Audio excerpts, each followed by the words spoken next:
여러분, 살면서 가장 기뻤던 순간이 언제였나요? 아마도 오랫동안 가슴속에 품어왔던 간절한 목표를 이뤘을 때일 것입니다. 그 중에서도 내 집 마련의 꿈을 이룬 순간은 대한민국에 사는 많은 분들에게 인생의 가장 빛나는 순간이자 가장 감격스러운 훈장처럼 기억될 것입니다. 이사 갈 집을 계약하고 떨리는 손으로 계약서에 도장을 찍고 마침내 내 이름이 적힌 등기 권리증을 손에 쥐었을 때의 그 묵직한 감동. 이제 더 이상 전세 보증금 때문에 집주인의 눈치를 보지 않아도 된다는 해방감. 사랑하는 아내와 남편, 그리고 눈에 넣어도 아프지 않을 우리 아이들에게 더 이상 이사 다니지 않아도 되는 따뜻하고 안전한 보금자리를 마련해 주었다는 자부심. 그 감정은 실로 말로 다 표현할 수 없을 만큼 벅차오르고 뜨거운 것입니다. 그래서 우리는 본능적으로 그 기쁨을 누군가와 나누고 싶어 합니다.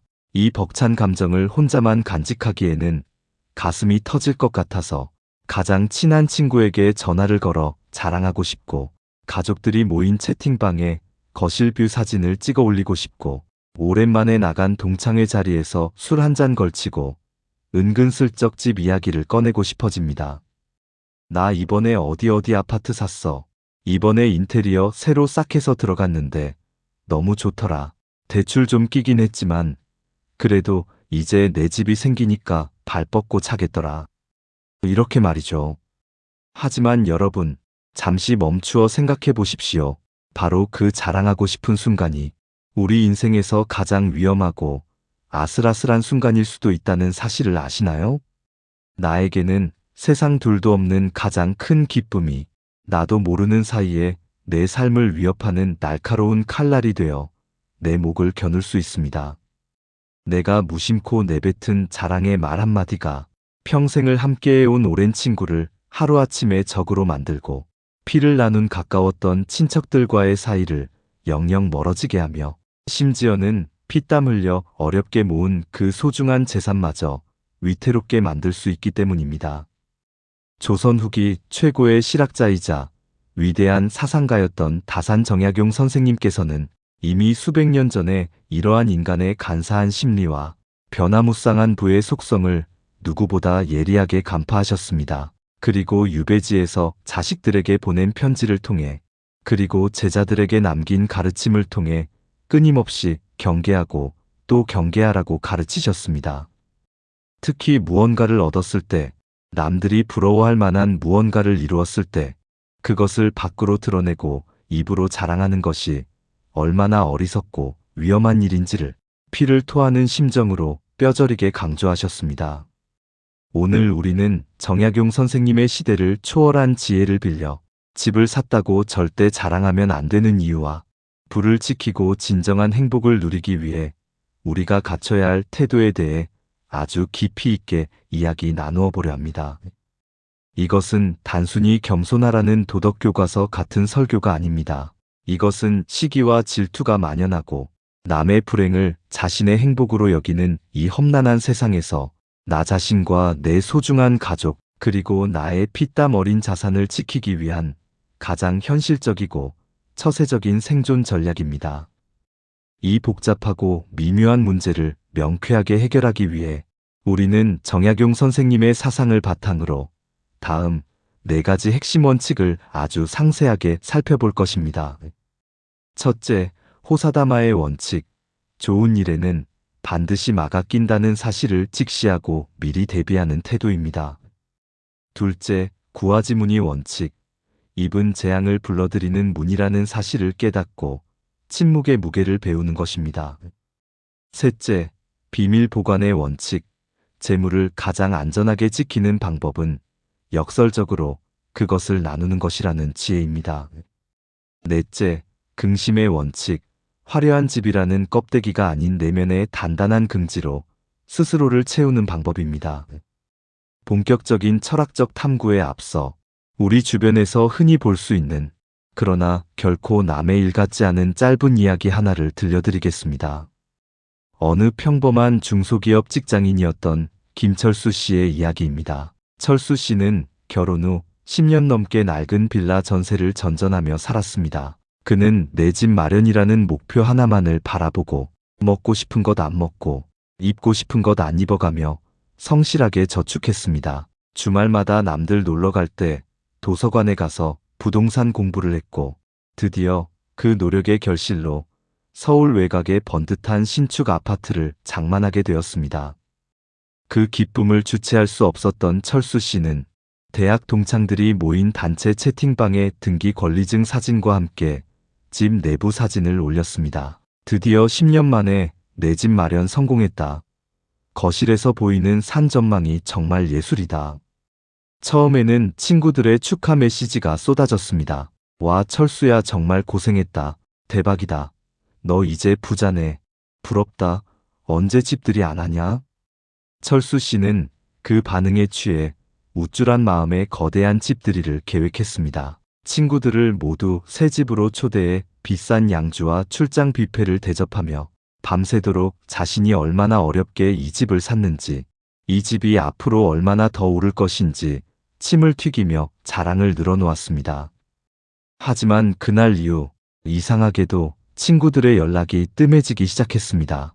가장 친했던 친구는 술에 취해 전화를 걸어 너만 잘 사니까 좋냐며 비꼬았고, 돈을 빌려달라고 끈질기게 요구하다가 거절당하자 돈 좀 벌더니 변했다며 연락을 끊어버렸습니다. 회사 동료들 사이에서는 철수 씨가 업무 시간에 부동산 투기만 한다는 헛소문이 돌기 시작했고, 심지어 친척들마저 너는 부자니까 이번 제사 비용은 네가 다 내라며 무리한 요구를 해왔습니다. 가족과 행복하게 살기 위해 산 집이었는데 그 자랑 한 번으로 인해 철수 씨의 인간관계는 엉망이 되었고 마음의 평화는 산산조각이 나버렸습니다. 도대체 무엇이 어디서부터 잘못된 것일까요? 이제부터 정약용 선생님의 날카로운 통찰과 지혜의 등불을 켜고 그 답을 하나씩 아주 깊이 파고들어 보겠습니다. 마이너스. 첫째, 호사다마의 원칙입니다. 좋은 일에는 반드시 마가 끼니 기쁨이 클수록, 성취가 높을수록 더욱 몸을 낮추고 경계해야 한다는 것입니다. 정약용 선생님께서는 척박한 유배지 강진에서 아들에게 보낸 편지에서 이렇게 말씀하셨습니다. 재앙은 흔히 경사스러운 때에 싹트고 근심은 기쁜 일 속에 숨어 있다. 사람들은 눈앞의 즐거움에 취해 다가오는 그림자를 보지 못하니 이것이 바로 패가망신의 지름길이다. 우리는 흔히 불행이 닥쳐오면 그때서야 화들짝 놀라 조심하려고 합니다. 건강을 잃고 나서야 운동을 시작하고 돈을 잃고 나서야 절약을 결심합니다. 하지만 정약용 선생님은 정반대로 말씀하십니다. 진짜 위기는 우리가 고통스러울 때 오는 것이 아니라 우리가 가장 행복해하는 순간, 우리가 승리감에 도취되어 이제 다 이루었다라고 방심하는 바로 그 순간에 시작된다는 것입니다.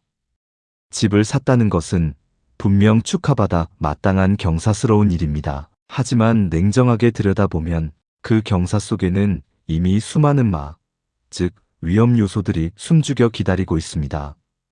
그것은 타인의 시기 질투일 수도 있고 나 자신의 해이해진 마음일 수도 있고 예상치 못한 경제적 변동이나 금리 인상일 수도 있습니다.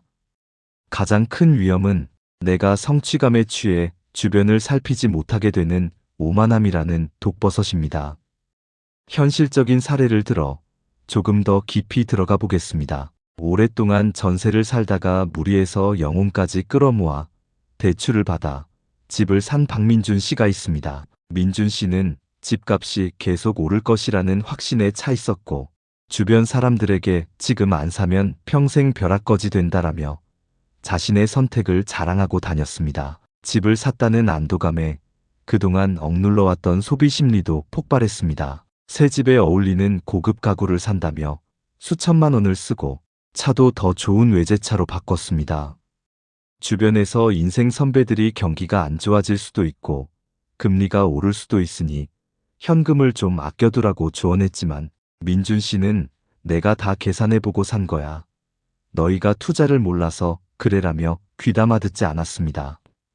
하지만 얼마 지나지 않아 세계적인 경제 위기로 금리가 급격히 오르기 시작했고 집값은 하락세로 돌아서며 거래마저 뚝 끊겼습니다. 매달 갚아야 할 이자는 눈덩이처럼 불어났는데 자랑하며 늘려놓은 소비 수준을 다시 줄이는 것은 뼈를 깎는 듯 고통스러웠습니다. 더욱 비참한 것은 주변 사람들의 반응이었습니다. 민준 씨가 힘들다고 하소연해도 사람들은 그를 진심으로 걱정해주기보다는 그렇게 잘난 척하더니 꼴 좋다, 자기 혼자 똑똑한 척하더니 쌤통이다라며 뒤에서 수군거리기 바빴습니다. 만약 민준 씨가 집을 샀을 때 조금만 더 겸손했다면, 호사다마의 원칙을 기억하며 만약의 사태를 대비해 몸을 낮추고 있었다면 상황이 어려워졌을 때 주변의 위로와 도움을 받을 수도 있었을 것입니다. 적어도 비웃음거리가 되지는 않았을 것입니다. 정약용 선생님은 목민심서에서도 이렇게 말씀하셨습니다. 가득 차면 기울어지는 것이 하늘의 이치다. 달도 차면 기울고 꽃도 활짝 피면 시들기 마련이다. 성공의 정점에 섰을 때가 가장 위험한 때임을 알고 내려갈 준비를 해야 한다. 집을 샀다는 것은 어찌 보면 자산 형성의 한 단계에서 물이 가득 찬 상태에 도달한 것입니다. 이때 자랑을 하는 것은 이미 표면 장력으로 아슬아슬하게 버티고 있는 가득 찬 잔에 물을 더 붓는 것과 같습니다. 결국 넘쳐 흐른 물은 바닥을 적시고 내 옷을 버리게 만들 뿐입니다. 자랑은 컵을 흔드는 행위이고 겸손은 컵을 더 크게 키우는 행위입니다. 여러분이 집을 샀을 때 가장 먼저 해야 할 일은 들뜬 마음으로 자랑할 상대를 찾는 것이 아니라 차분한 마음으로 건강한 두려움을 갖는 것입니다. 이 행운이 나에게 과분한 것은 아닌가? 이로 인해 내가 잃게 될 것은 무엇인가? 주변의 이 소식으로 인해 상대적 박탈감을 느낄 사람은 없는가? 이런 성찰적인 두려움을 가질 때 우리는 비로소 그 집을 온전히 지킬 수 있는 지혜와 힘을 얻게 됩니다. 따라서 첫 번째 원칙에 대한 구체적인 조언을 드립니다. 집을 샀더라도 그 기쁨은 부부나 아주 가까운 직계 가족끼리만 조용히 나누십시오. 집들이는 되도록 하지 않는 것이 좋고, 만약 꼭 해야 하는 상황이라면 집 자랑을 늘어놓는 자리가 아니라 찾아와 준 손님들에게 맛있는 밥 한 끼를 대접하고 그들의 이야기를 들어주는 자리로 만드십시오. 손님들이 집에 대해 칭찬하거나 가격을 물어보면 우쭐해서 대답하지 말고 몸을 낮추십시오. 네, 운 좋게 작은 곳 하나 마련했습니다. 사실 은행집이나 다름없어요. 갚아야 할 길이 멉니다. 요즘 대출 이자가 너무 올라서 걱정이에요. 라고 말하며 한 발 물러서십시오. 이것은 거짓말을 하는 것이 아닙니다. 스스로에게 경각심을 주고 타인의 시기와 질투라는 화살로부터 나를 보호하는 지혜로운 방패를 세우는 것입니다. 여러분이 몸을 낮출수록 사람들은 여러분을 더 높게 평가할 것이고 여러분의 집은 더 안전한 성체가 될 것입니다. 마이너스. 둘째, 구화지문이 원칙입니다. 입은 재앙을 불러들이는 문이고 혀는 몸을 베는 칼이다라는 뜻으로 모든 화근은 입에서 시작된다는 준엄한 경고입니다. 정약용 선생님은 평생을 통해 말조심의 중요성을 강조하셨습니다. 특히 자신의 성취나 재물을 입 밖으로 내어 자랑하는 것이 얼마나 치명적인 결과를 초래하는지, 얼마나 많은 적을 만들어내는지 누구보다 잘 알고 계셨습니다. 그분 자신이 당쟁의 소용돌이 속에서 말 한마디로 생사가 오가는 경험을 하셨기 때문입니다. 다사는 이렇게 경고했습니다. 들뜬 마음에 생각 없이 내뱉은 말 한마디가 평생 쌓은 공든 탑을 무너뜨린다. 남의 잘못을 말하는 것을 즐기지 말고 나의 자랑을 늘어놓는 것을 부끄러워하라. 비단 옷을 입고 밤길을 걷는 것처럼 아무도 알아주지 않아도 스스로 만족하는 것이 군자의 태도다. 우리가 집을 샀다고 자랑할 때 듣는 사람의 마음속에서는 과연 어떤 일이 일어날까요? 겉으로는 축하해, 정말 잘됐다, 멋지다라고 말하며 웃어줄 수 있습니다. 하지만 인간의 본성 깊은 곳에는 피할 수 없는 비교의 심리가 자리 잡고 있습니다. 사촌이 땅을 사면 배가 아프다라는 옛 속담은 단순히 심술궂은 질투를 뜻하는 것이 아니라 가까운 사람의 성공이 나의 실패처럼 느껴지는 인간의 본능적인 감정을 정확하게 짚어낸 것입니다. 특히 요즘처럼 부동산 가격이 폭등하여 많은 사람들이 내 집 마련의 꿈을 포기하고 좌절감과 박탈감을 느끼고 있는 시대에는 더욱 그렇습니다. 누군가에게는 내 집 마련이 평생의 꿈이지만 현실의 벽에 부딪혀 영원히 닿을 수 없는 아픈 상처일 수도 있습니다. 그런 사람 앞에서 나의 집 구매를 자랑하는 것은 상대방의 상처를 후벼 파고 소금을 뿌리는 잔인한 행위가 될 수 있습니다. 의도하지 않았더라도 결과적으로는 폭력이 되는 것입니다. 여기 아주 현실적인 사례가 있습니다. 오랜 친구 사이인 김영희 씨와 이수진 씨가 있습니다. 두 사람은 비슷한 시기에 결혼했고 비슷한 형편에서 신혼 살림을 시작했습니다. 서로의 집을 오가며 육아 고민도 나누고 남편 흉도 보며 의지하던 사이였습니다. 하지만 영희 씨는 운 좋게 투자한 아파트가 재개발되면서 큰 돈을 벌었고 수진 씨는 남편의 사업 실패와 전세 사기까지 겹쳐 보증금을 날리고 월세방으로 옮겨야 했습니다. 영희 씨는 수진 씨를 위로한답시고 만났지만 대화 중에 무의식적으로 정말 악의 없이 자신의 집 이야기를 꺼냈습니다. 이번에 새로 이사간 집은 주방이 넓어서 너무 좋아. 너도 빨리 자리 잡아서 집 사야 할 텐데 요즘 집값이 너무 올라서 큰일이다. 내가 정보 좀 줄까? 영희 씨는 나름대로 친구를 걱정해서 한 말이었지만 수진 씨에게 그 말은 비수처럼 꽂혔습니다. 나는 당장 다음 달 월세를 어떻게 낼지 걱정하고 있는데 주방 넓은 게 그렇게 중요한가? 내가 능력이 없어서 집을 못 산 건데 나를 동정하는 건가? 수진 씨는 집에 돌아와서 밤새 펑펑 울었고 그날 이후 영애 씨와의 만남을 피하게 되었습니다. 전화를 해도 잘 받지 않고 만나자고 해도 핑계를 대며 거절했습니다. 영애 씨는 친구가 왜 갑자기 변했는지 모르겠다. 내가 뭘 잘못했나? 며 서운해했지만 그 원인은 바로 영희 씨의 배려 없는 상황을 파악하지 못한 가벼운 입에 있었던 것입니다. 정약용 선생님은 말씀하셨습니다. 말이란 마땅히 해야 할 말이 아니면 입을 다무는 것이 낫다. 나의 즐거움이 남에게는 고통이 될 수 있음을 항상 헤아려야 한다. 지혜로운 사람은 말을 아끼고 어리석은 사람은 말을 쏟아낸다. 내가 자랑을 하는 순간 나는 잠시 우월감을 느낄지 모르지만 그 대가로 나는 소중한 사람을 잃습니다. 그리고 그 잃어버린 인심은 나중에 내가 어려움에 처했을 때 나를 돕지 않고 외면하게 만드는 결정적인 원인이 됩니다. 친구는 떠나가고 주변에는 내 돈을 보고 모여든 날파리 같은 사람들만 남게 될 것입니다. 더 무서운 것은 나의 자랑을 듣고 앙심을 품은 사람이 생길 수 있다는 것입니다. 나의 재산 상황, 나의 집 위치, 나의 생활 수준이 자세히 알려질수록 사기꾼이나 범죄의 표적이 될 확률도 기하급수적으로 높아집니다. 저 사람은 돈이 많으니 좀 뜯어내도 된다. 저 사람은 부자니까 좀 손해봐도 된다라는 잘못된 인식을 심어줄 수도 있습니다. 실제로 로또 당첨 사실을 자랑했다가 파산하거나 범죄의 대상이 된 수많은 사례들이 이를 증명합니다. 그러므로 두 번째 원칙에 대한 조언은 이것입니다. 여러분의 입을 무거운 금고처럼 만드십시오. 집을 샀다는 사실은 굳이 말하지 않아도 시간이 지나면 자연스럽게 알려지게 됩니다. 굳이 내 입으로 먼저 떠들어서 그 가치를 떨어뜨리고 위험을 자초하지 마십시오. 만약 누군가 집을 샀냐고 집요하게 물어본다면 담담하고 짧게 대답하고 즉시 화제를 돌리십시오. 네, 다행히 해결되었습니다. 그런데 요즘 아이들 건강 때문에 고민이 많아요.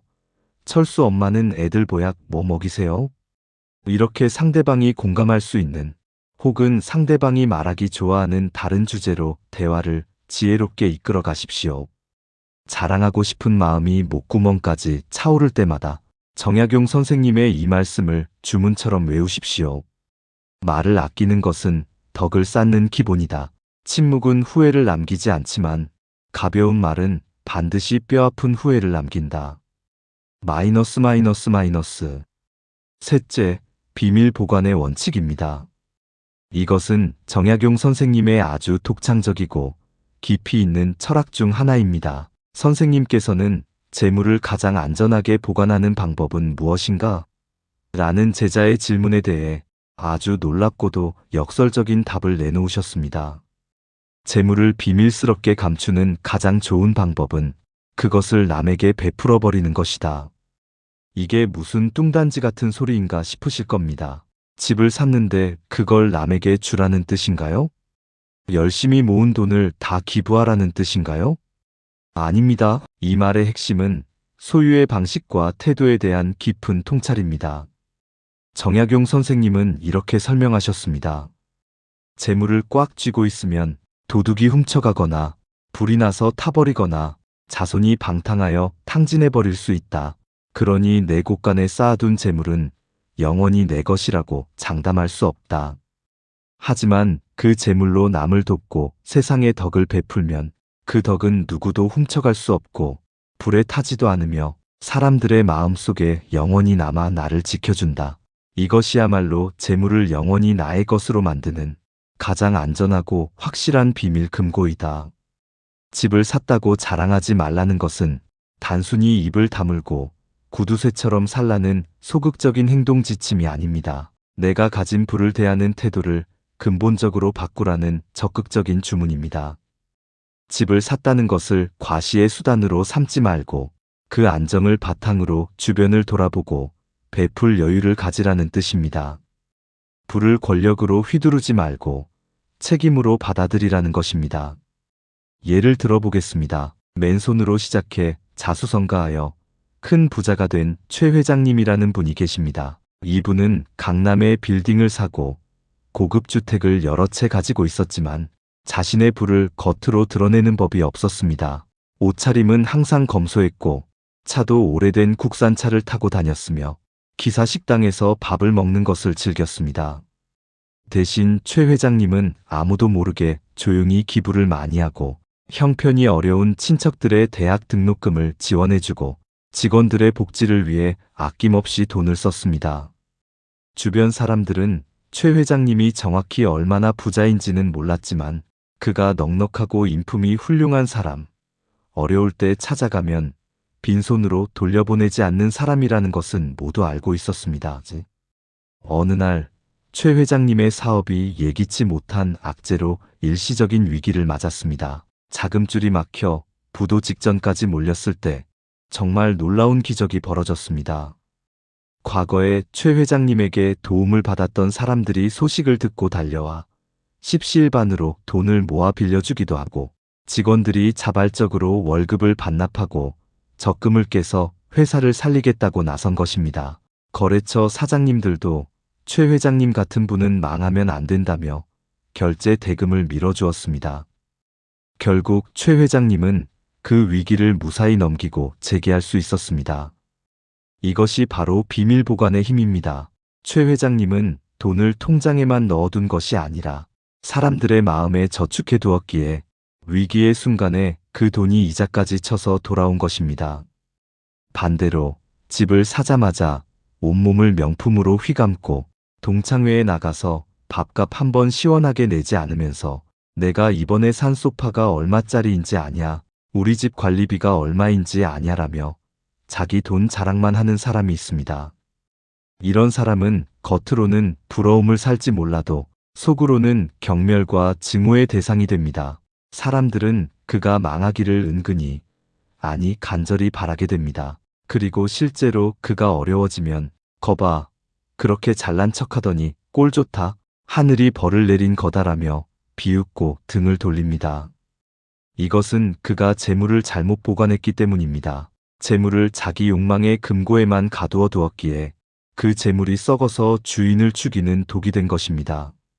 정약용 선생님은 유배지에서 가난에 허덕이는 자식들에게 이렇게 당부했습니다. 부자가 되는 법을 가르쳐 주겠다. 근검절약하여 재물을 모으되 그것을 쓸 때는 아까워하지 말고 의롭게 써라. 그러면 재물은 샘물처럼 마르지 않고 계속 솟아날 것이다. 인색한 부자는 3대를 가지 못하지만 베푸는 부자는 그 명성이 천년을 간다. 집을 샀다는 것은 이제 삶의 기반이 튼튼해졌다는 뜻입니다. 그 튼튼한 기반 위에서 여러분은 무엇을 해야 할까요?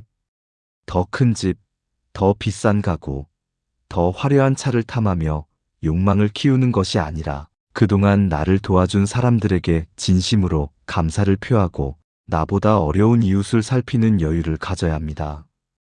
그것이 바로 정약용 선생님이 말씀하신 재물을 영원히 잃어버리지 않는 비밀 보관법이자 진정한 부자의 길입니다. 구체적인 조언을 드립니다. 집을 사서 너무 기쁜 마음이 든다면 그 기쁨을 자랑으로 배설하지 말고 나눔으로 승화시키십시오. 가까운 지인에게 조용히 식사 대접을 하거나 기분 좋게 기부를 하거나 부모님께 용돈을 평소보다 더 두둑하게 드리는 식으로 표현하십시오. 사람들이 무슨 좋은 일 있어? 라고 물으면 그냥 요즘 감사한 일이 좀 생겨서 내가 밥 한 번 사고 싶었어 라고만 말하십시오. 집 샀다는 말은 굳이 안 해도 됩니다. 그러면 사람들은 당신의 겸손함과 넉넉함에 감동할 것이고 당신의 그 좋은 일이 무엇인지는 몰라도 오래 지속되기를 진심으로 빌어줄 것입니다. 이것이야말로 진정한 의미의 내 집 마련입니다. 단단한 콘크리트 건물로서의 집뿐만 아니라 사람들의 마음이라는 따뜻한 집까지 얻는 것이기 때문입니다. 마이너스. 넷째, 긍심의 원칙입니다. 물질적 소유가 아닌 내면의 당당함과 긍지로 스스로를 채우는 태도입니다. 정약용 선생님이 18년 동안 유배 생활을 하던 강진의 다산초당은 사실 아주 보잘것없는 흙집이었습니다. 비가 오면 천장에서 물이 새고 바람이 불면 문풍지가 덜덜 떨리는 화려한 한양의 저택에 비하면 초라하기 그지없는 곳이었죠. 하지만 다산은 그곳을 누추하다고 부끄러워하지 않았습니다. 오히려 그곳을 세상의 이치를 탐구하는 학문의 전당으로 만들고 수많은 제자들을 길러내고 500여 권의 책을 집필하며 거대한 정신의 왕국을 건설했습니다. 그는 좁은 방 안에서도 우주를 논했고 가난 속에서도 백성을 구하는 법을 연구했습니다. 그의 육체는 초라한 유배지에 갇혀 있었지만 그의 정신은 그 누구보다 자유롭고 부유했습니다. 다산은 아들에게 이렇게 편지를 썼습니다. 선비가 거처하는 곳이 비록 좁고 누추하더라도 그 안에 품은 뜻이 높고 맑으며 책 읽는 소리가 끊이지 않는다면 그곳은 세상에서 가장 아름다운 궁궐이 된다. 반대로 고대 광실 으리으리한 기와집에 살더라도 그 마음이 비천하고 탐욕스러우며 배움의 향기가 없다면 그곳은 잘 꾸진 돼지우리와 다를 바가 없다. 우리가 집을 샀다고 자랑하고 싶은 심리의 밑바닥에는 과연 무엇이 있을까요? 솔직하게 우리 내면을 들여다보면 나를 좀 알아달라는 인정 욕구와 나는 너희보다 잘났다. 나는 성공했다는 유치한 우월감이 깔려 있습니다. 그리고 더 깊은 곳에는 이 집이 없으면 나는 아무것도 아니다라는 지독한 불안감이 숨어 있을지도 모릅니다. 내면이 빈약한 사람일수록 외형적인 것에 집착하고 명품 가방, 외제차, 강남 아파트 같은 껍데기를 통해 자신의 가치를 증명하려고 발버둥 칩니다. 자신감이 없으니 자꾸만 무언가를 걸치고 보여주려 하는 것입니다. 진짜 자존감이 높은 사람, 내면이 꽉 찬 사람은 집 자랑을 하지 않습니다. 집이 크든 작든, 자가든 전세든 월세든 그것이 자신의 고유한 가치를 결정하지 않는다는 것을 너무나 잘 알고 있기 때문입니다. 그들은 자신의 인격, 지식, 태도, 그리고 삶을 대하는 진지함과 성실함으로 스스로를 증명합니다. 그들에게 집은 과시의 대상이 아니라 그저 편안하게 쉴 수 있는 공간일 뿐입니다. 사례를 하나 들어보겠습니다. 대기업 임원으로 승승장구하다 은퇴한 정우성 씨는 평생을 검소하게 살았습니다. 그는 은퇴 후 모든 것을 정리하고 교회의 작은 전원주택으로 이사했습니다. 오래된 친구들이 놀러와서 혀를 차며 말했습니다. 자네 정도 재력이면 더 크고 좋은 집에 살 수 있을 텐데 왜 이런 좁은 집에 사나? 답답하지 않아? 그러자 정우성 씨는 맑은 미소를 지으며 대답했습니다. 집이 너무 크면 청소하기만 힘들지. 나는 이 작은 서재에서 내가 좋아하는 책을 마음껏 읽고 마당에서 꽃을 가꾸는 지금이 내 인생에서 가장 행복하네. 이 집은 내 영혼이 쉬기에 딱 알맞은 크기야. 친구들은 그 말을 듣고 숙연해졌습니다. 정우성 씨의 표정이 너무나 평온하고 행복해 보였기 때문입니다. 그의 작은 집은 화려하지 않았지만 그의 품격과 취향, 그리고 삶의 연륜으로 가득 차 있었습니다. 그 공간에 들어선 순간 마음이 편안해지는 것을 느꼈습니다. 반면 무리에서 강남의 60평 아파트를 사고 그 대출 이자를 갚느라 얼굴이 흑빛이 되어 항상 돈 걱정, 집값 걱정만 늘어놓는 다른 친구보다 작은 집에 사는 정우성 씨가 훨씬 더 부유하고 고귀해 보였습니다. 정약용 선생님은 폐종망한 가문이 되어버린 자식들에게 항상 강조했습니다. 우리가 지금은 비록 죄인의 자식이고 가난하지만 마음속에 긍지와 독서하는 습관만큼은 절대 버려서는 안 된다. 옷이 해지고 밥을 굶더라도 정신이 살아있으면 우리는 다시 일어설 수 있다. 남들이 우리를 비웃더라도 스스로를 비하하지 마라. 집은 우리 몸을 담는 그릇일 뿐입니다. 그 그릇이 금으로 만들어졌든 흙으로 만들어졌든 그 안에 담긴 내용물이 썩어 있으면 아무 소용이 없습니다. 아무리 비싼 그릇이라도 썩은 음식이 담겨 있으면 쓰레기통으로 갈 뿐입니다. 집을 샀다고 으스대는 것은 나는 그릇만 번지르르한 빈 껍데기입니다 라고 동네방네 광고하는 것과 같습니다.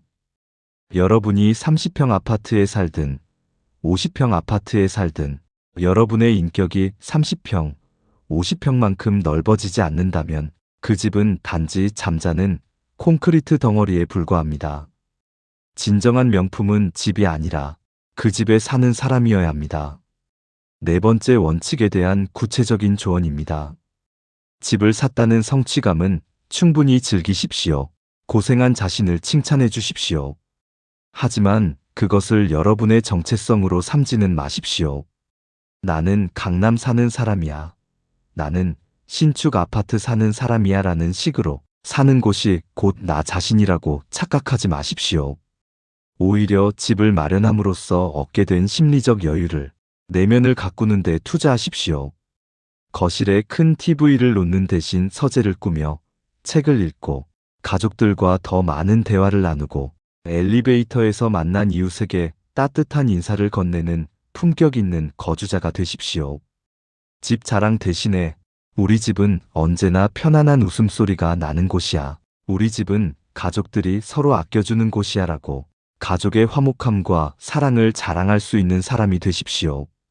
그것이 정약용 선생님이 꿈꾸셨던 진정한 의미의 군자의 삶이자 집의 주인이 되는 길입니다. 마이너스. 사랑하는 여러분, 지금까지 다산 정약용 선생님의 시대를 꿰뚫는 통찰을 빌려 집 샀다고 자랑하지 말아야 할 4가지 이유와 원칙을 아주 깊이 있게 살펴보았습니다. 오늘 나눈 이야기의 핵심을 다시 한번 마음에 새겨보겠습니다. 첫째, 호사다마의 원칙입니다. 좋은 일에는 반드시 막아 끼는 법이니 성공의 순간에 더욱 겸손하고 조심해야 합니다. 집을 산 기쁨은 조용히 누리고 만약의 위기에 대비하는 지혜로운 자세를 가져야 합니다. 자랑은 멈추고 준비를 시작하십시오. 둘째, 구하지문이 원칙입니다. 입은 재앙을 부르는 문입니다. 나의 자랑이 타인에게는 상처가 되고 나에게는 시기와 질투라는 독화살로 돌아올 수 있음을 기억하십시오. 침묵은 나를 지키는 가장 강력한 방패입니다. 굳이 말하지 않아도 드러나는 가치를 추구하십시오. 셋째, 비밀 보관의 원칙입니다. 재물을 영원히 지키는 방법은 그것을 내 금고에 가두는 것이 아니라 베풀물 통해 세상에 나누는 것입니다. 자랑 대신 감사를, 과시 대신 나눔을 실천할 때 주변 사람들은 당신의 불을 지켜주는 든든한 울타리가 되어줄 것입니다. 넷째, 긍심의 원칙입니다. 집의 크기가 사람의 크기를 결정하지 않습니다. 물질적 소유보다 내면의 긍지와 인격을 가꾸는데 집중하십시오. 집은 과실을 위한 차가운 전시장이 아니라 나와 내 가족의 삶이 익어가는 따뜻하고 향기로운 보금자리여야 합니다. 정약용 선생님은 18년이라는 긴 유배 생활 동안 가족과 떨어져 지내며 사무치는 그리움과 뼈를 깎는 고독을 견뎌내야 했습니다. 그분에게 집이란 단순히 비를 피하는 물리적인 공간이 아니라 가족이 함께 모여 밥을 먹고 웃고 서로의 체온을 느끼며 오순도순 살아가는 꿈 같은 이상향이었을 것입니다. 그렇기에 선생님은 집의 진정한 소중함을 누구보다 잘 아셨고 그 소중하고 신성한 공간이 사람들의 헛된 욕망과 유치한 자랑으로 인해 더럽혀지고 위태로워지는 것을 그토록 경계하셨던 것입니다. 여러분, 혹시 지금 막 집을 계약하고 설레는 마음에 누군가에게 전화를 걸어 자랑하고 싶어 입이 근질거리지 않으신가요? 아니면 친구의 집 자랑을 듣고 속이 상해 무리해서라도 더 좋은 집을 사야겠다고 조바심을 내고 계신가요? 그럴 때마다 잠시 눈을 감고 숨을 고른 뒤 다산 정약용 선생님의 이 말씀을 조용히 떠올려 보시기 바랍니다. 모든 것은 지나간다. 부귀영화도 아침 이슬과 같고 고대 광실도 세월이 가면 허물어진다. 오직 남는 것은 그 사람이 세상에 남긴 향기뿐이다. 여러분의 새 집이 화려한 인테리어와 값비싼 가구로 채워진 차가운 모델하우스가 아니라 겸손과 배려, 그리고 가족의 사랑으로 꽉 채워진 사람 냄새 나는 따뜻한 보금자리가 되기를 진심으로 바랍니다. 진정한 자랑거리는 금고 속에 든 집문서가 아니라 그 집 안에서 날마다 조금씩 더 지혜로워지고 깊어지는 여러분 자신의 아름다운 모습이어야 합니다.